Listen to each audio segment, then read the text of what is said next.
Comparecencia y vamos a comenzar la intervención de los diferentes grupos parlamentarios de menor a mayor y por un tiempo de 10 minutos. Veo que del Grupo Parlamentario Mixto no hay nadie, del Grupo Parlamentario Vasco PNV tampoco. Por lo tanto, tiene la palabra la señora Fullaondo por un tiempo de 10 minutos del Grupo Parlamentario Euskal Herria Bildu. Eskerrik asko, mahaiburu Andrea. Arratsalde on guztiei,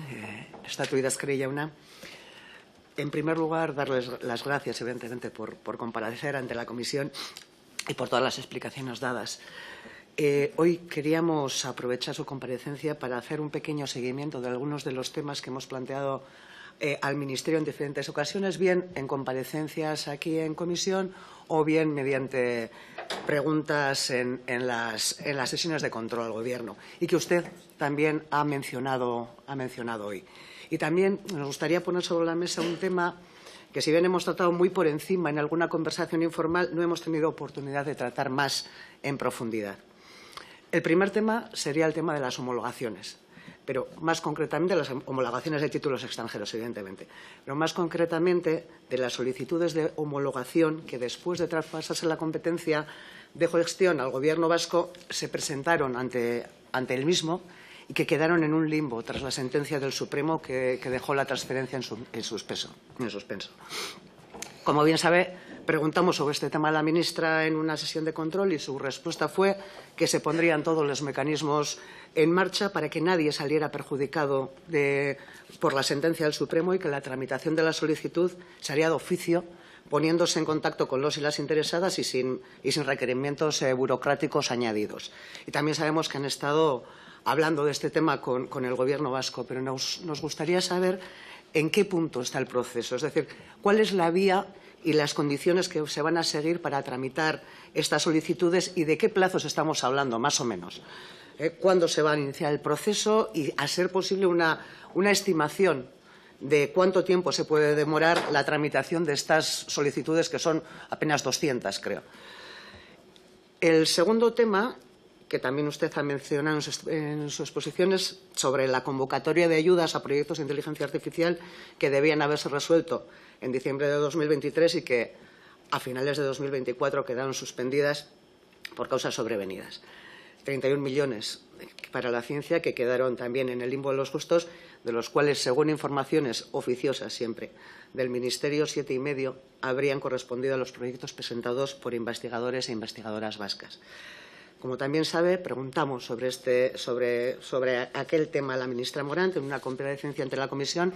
y, además de pedir disculpas, cosa que se agradeció mucho porque las cosas no se habían hecho bien desde el Ministerio, se comprometió a hacer una nueva convocatoria a la mayor brevedad, con la misma dotación económica, con mejores condiciones en cuanto al plazo de realización de los proyectos y minimizando al máximo los trámites burocráticos. Pues, efectivamente, como usted ya ha comentado, en cuanto a la convocatoria han cumplido con el compromiso adquirido y, como ya he dicho, ayer mismo terminó el plazo de presentación de solicitudes. De cualquier modo, sí que queríamos comentar algo que, como usted bien sabe, en materia de inteligencia artificial 2 años son un mundo. Y por lo que todos los proyectos que se presentaron en 2023 han tenido que ser revisados y modificados, por lo que, si bien la nueva convocatoria ha suavizado los efectos de la suspensión de la anterior, no se ha subsanado el daño creado totalmente, puesto que los consorcios y proyectos presentados en esta convocatoria son distintos a los anteriores. Es decir, que aunque se ha mantenido el esquema de la convocatoria anterior en algunos aspectos, al final es una convocatoria diferente. Pero, bueno, evidentemente queremos ser positivas y celebramos la nueva convocatoria y confiamos en que en esta ocasión todo vaya bien, todo vaya como debe. Y, en tercer lugar, nos gustaría hablar también del proyecto de Real Decreto de creación y autorización de nuevas universidades, que también usted ha puesto sobre la mesa.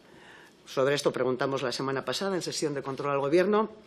y entonces, igual que ahora,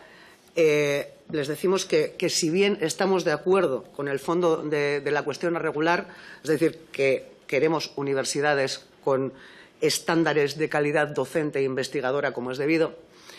no podemos estar de acuerdo con la forma, porque invade nuestras competencias exclusivas en materia de universidades. La respuesta de la ministra Morant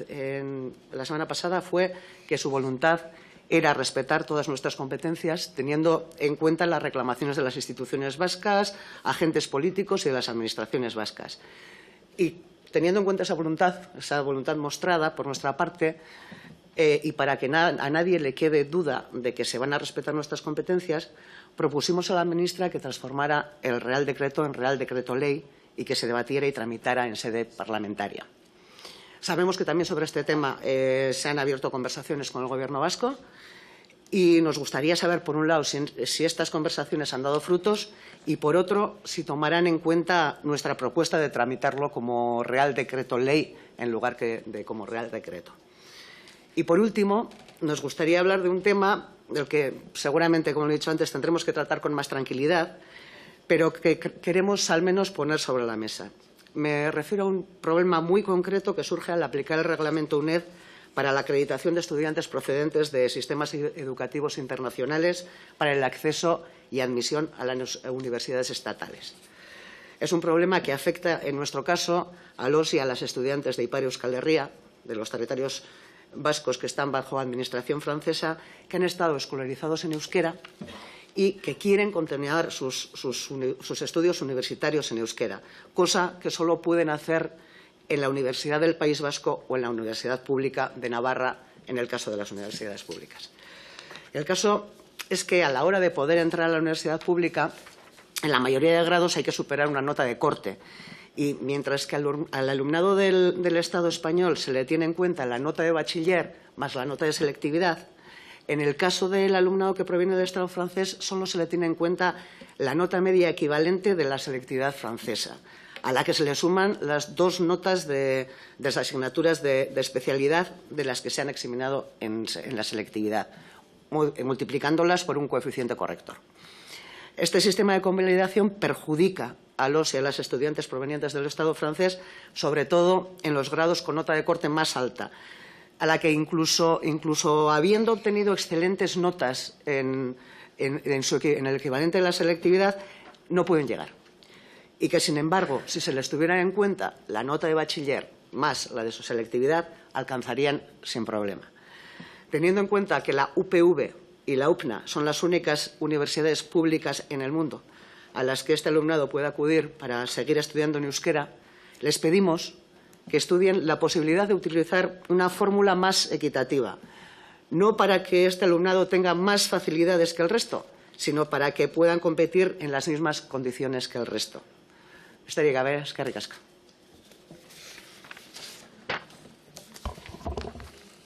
Muchísimas gracias, señoría. Por parte del Grupo Parlamentario Junts per Catalunya no hay nadie. ¿Dónde están los tíos? Grupo